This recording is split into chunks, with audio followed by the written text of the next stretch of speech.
My name is Denny Colley. I'm the Programme Leader for Theatre and Film. And with me today, I have a number of colleagues who are also involved with the programme. That's John Dean, Marty Zellerjat, Michael Stewart, Mark Gillum, Graham Drysdale. And they'll chip in at different points as we're talking this through.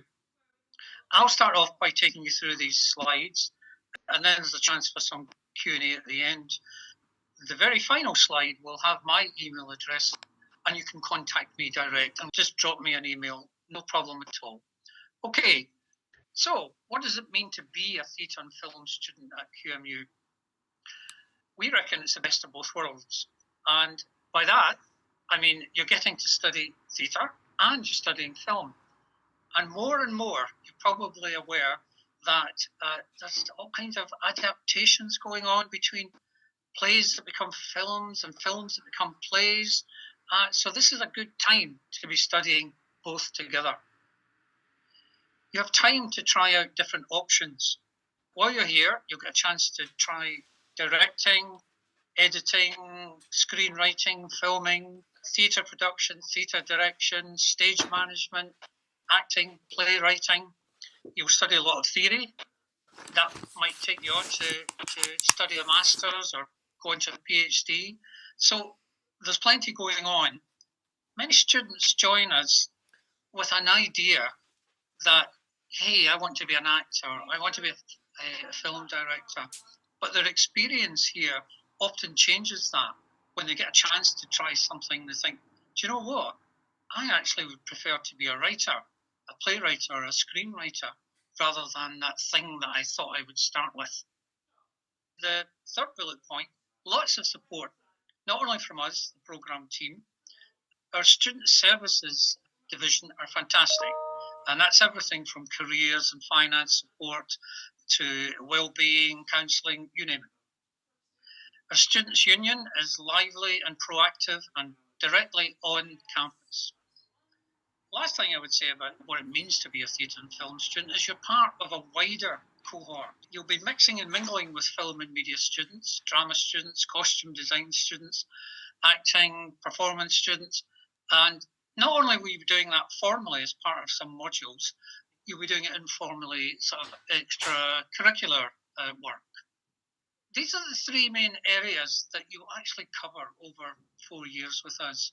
And I'm going to ask my colleagues to chip in here. I can chip in if Michael's struggling with audio. Yeah, please do. Thank you. Okay. So for the critical and cultural studies part of the theatre and film degree, there's actually a lot of overlap in terms of how we would think about and how we would study theatre and film, as they are both forms of culture which communicate ideas and messages and narratives to people which have long histories to them. So a lot of what we would do on those parts of the degree might feel a little bit similar to what you've done, say, in English literature class, where you're analyzing texts and thinking about how they make meaning.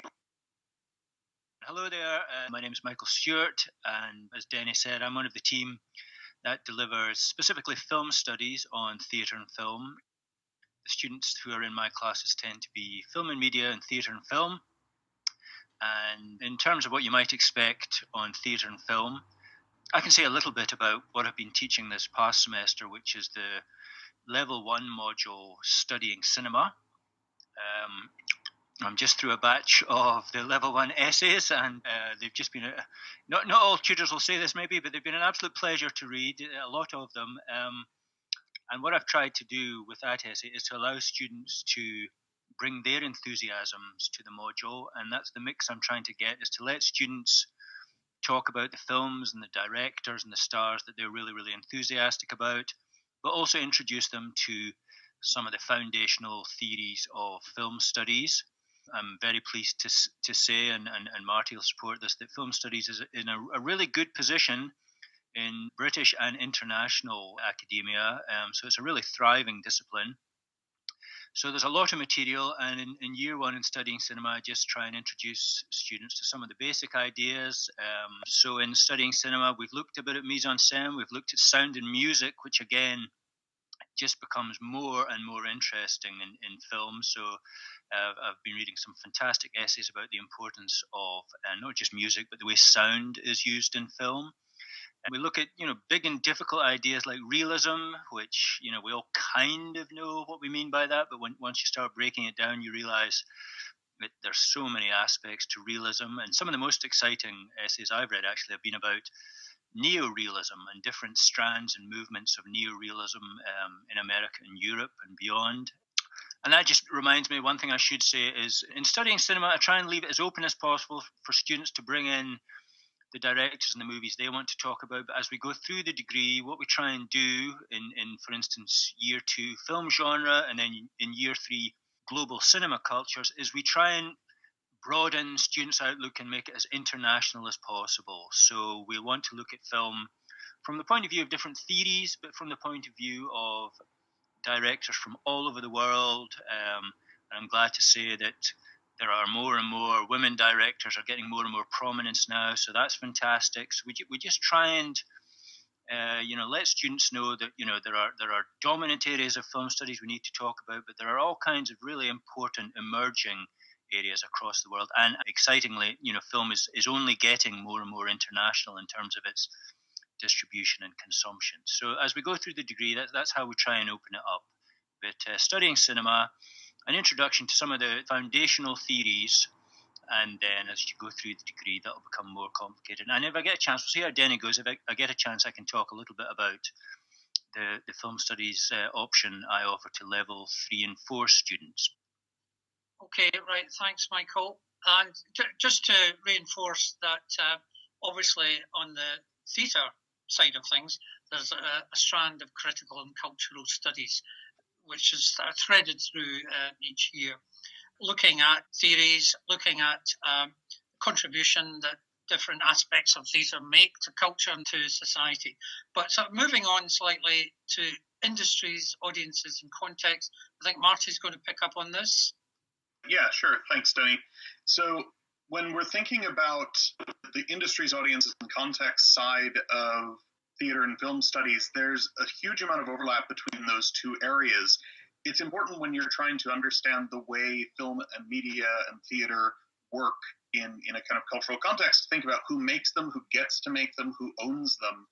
And funnily enough, that often ends up being the same question. Like, one of the biggest producers of theater in the world today is also one of the biggest producers of film and other forms of entertainment in the world today, and that's Disney. Now, the way that works, the way that determines so much of the entertainment and cultural sides of our lives is hugely impactful. And understanding the way that a massive company like that shapes the kinds of texts that are available to us and how that goes on to shape our culture more broadly is just as important as understanding the more sort of niche individual context in which independent theater might be made, in which explorations of alternative ways of creating media might be made. Even if you guys are hoping to go out there and become filmmakers or theatrical practitioners, it's going to be important to you to understand that industrial context, to understand what different audiences want, how you can serve audiences who are underserved, and how that can create economic niches and places where different voices can find expression. So a lot of this ends up underpinning the kinds of things Michael was talking about. Like, the fact that more women are getting prominence within the film industry is partially because of their amazing talent, but some of it is the raw capitalism of major companies realizing, hey, women watch movies too, maybe we should try and find ways to appeal to them. Audiences become a big part of how these cultural structures end up being shaped as well. So that's part of what you'll study across both sides of the degree. Both in theater, you'll think about how context affects what theater looks like, what it feels like, how it circulates culturally. The same with film. Thanks, Marty. Moving on to practical media and performance making, I think my colleague John Dean is going to pick up on that. Yeah, hello everybody. Yes, I'm the program leader for drama, and so I'm going to tell you a little bit about the drama side of the production work. And a lot of the study we do on theatre and film is practice-based or practice-related. We flesh out the theory, we understand the theory through the doing. So, in level 1, for example, we get hands-on with all the kit on the film side, and You do an intensive week of production work as lighting designers, sound design, production managers, stage managers, scenographers, and so on. And you look at how the space itself functions from a technical point of view. In the media side, you look at skills and techniques, hands-on projects with cameras, editing suites, and so on. We look at video projects. And group work is very, very keen to understand how collaborative working functions is most effective. How do people work with each other in these collaborative art forms? In level 2, we begin to look at storytelling. We can storytell through the live space, so we look at live streamed work, and we look at storytelling through mediatized edited work as well. In levels 3 and 4, we have a range of options that you can choose from to allow you to flesh out your practical interests more as you wish. You can focus more to the theatre side, more to the film side. If practice isn't your thing, then at that point you could choose from more theoretically based modules if you prefer. Otherwise, if practice is your thing, then there's plenty of it to choose from. Okay, right. Thanks, John. I'll read this slide out. The Theatre and Film degree helps students to develop as scholars, thinkers, and citizens. We believe that thinking critically about the arts and the way they are made, distributed, and consumed is crucial to navigating life in the 21st century. Now, isn't that a grand claim? But we think it's true. Through your time here with us, you will deepen your knowledge and your understanding of the arts and the creative sector, such that you will become able to critically analyse the arts, the media, society, and we think that's a vital contribution. And it's something that at the end of 3 or 4 years, you will be better able to do. For us, this means that you have to study theory and practice, the mixture of the two throughout your degree. And as an example of how theory and practice is mixed up each year, these are the modules that someone coming into level 1 would study. I know some of you listening are thinking that you would enter at level 2 or 3, but in each year there will be 6 modules. Now, if you look at the first 3, they're done in semester 1, and the last 3 are done in semester 2. So, Introduction to Study of Theatre and Performance is more theoretical based. Introduction to Theatre Production is more practice based. Media Production Skills and Techniques does what it says in the tin. It's very practical. Origins of Theatre, back to more theory, looking back and how did this all start. Media Production Video Project, again, very practical. Studying Cinema that Michael touched on earlier, looking at some of the theory behind that. So that kind of pattern is repeated each year, although it changes slightly in years 3 and 4. I'm just going to pick up on a couple of practice elements. You will learn to use a variety of tools for creating and editing all kinds of media in those media production modules. And we have experts in film and editing and photography to work with you. You also gain hands-on experience working with external clients to produce like a film or social media campaign or marketing materials or some kind of performance in our new client project module, where groups of students work together to produce something for a client. And that's a great learning experience, not only in terms of learning the techniques, but also learning how to work together and how to work for someone. As John has mentioned, there's all kinds of performance opportunities that are part of the course, plus there are tons of extracurricular options. Lots of things going on, obviously even more so in a city like Edinburgh. Flexibility. John touched on this. By level 3 and 4, you can start to shape your degree to suit your own interests. And we have a wide choice of elective modules. And for us, we call them electives, but it's an option. It's a choice you make. So as well as your core modules, there'll be some core modules. In each semester, you have a chance to pick up on electives. And there you can start to shape your degree. And you think, well, I'm really interested in directing. I want to do more of that. So I'll choose that module. or playwriting or screenwriting or whatever. And there's a wide variety of options and choices. Level 4, again, you still have those options and choices, but a key part of what you do is a dissertation.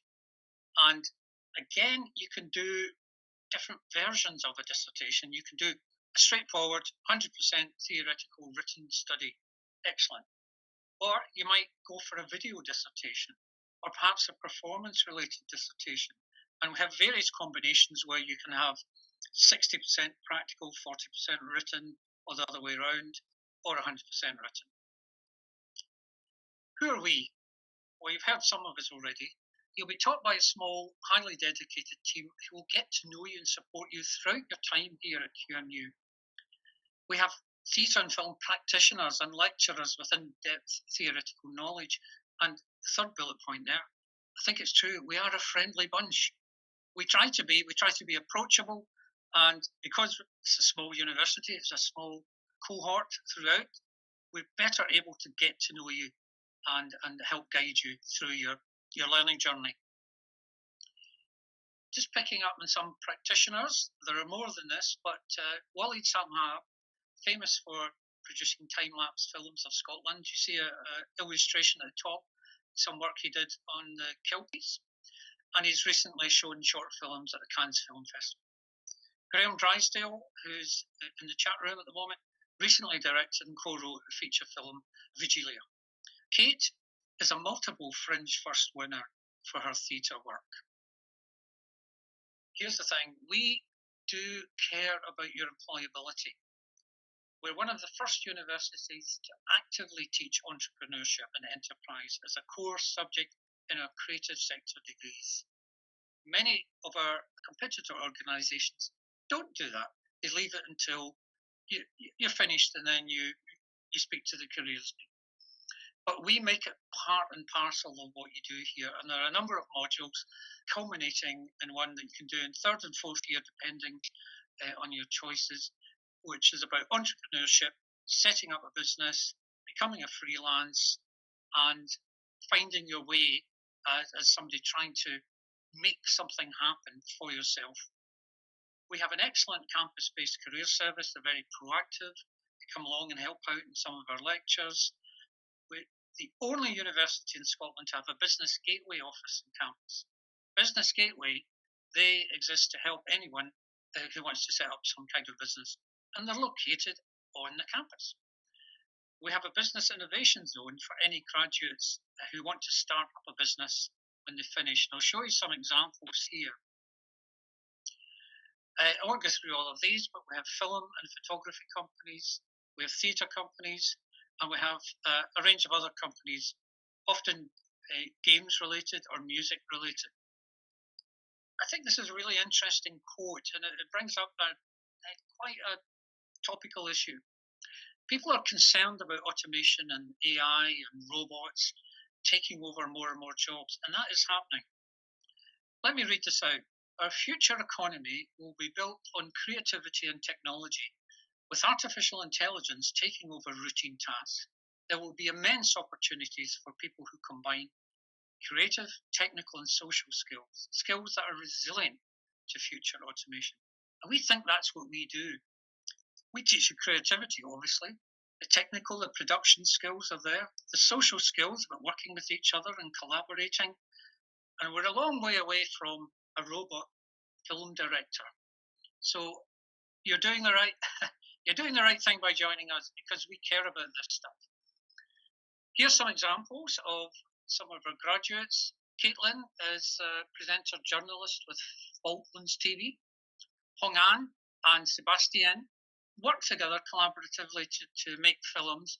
They live in different countries and they both got other jobs.